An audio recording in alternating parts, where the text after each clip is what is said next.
Welcome back to the channel. In this quick guide, I'll show you how to check whether your RAM is DDR3, DDR4, or DDR5 directly in Windows without needing to open your PC. First, open the search bar, type CMD, and run Command Prompt as administrator.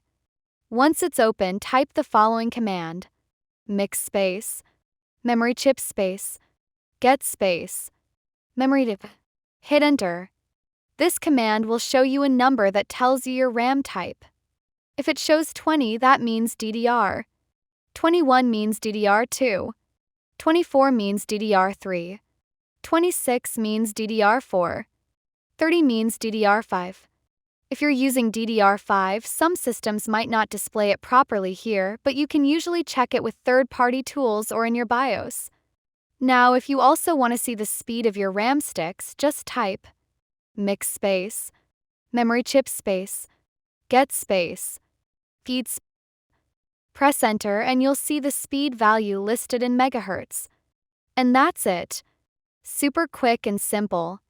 If you found this video helpful, don't forget to like the video. For more tech tips, subscribe the channel and press the notification bell as well.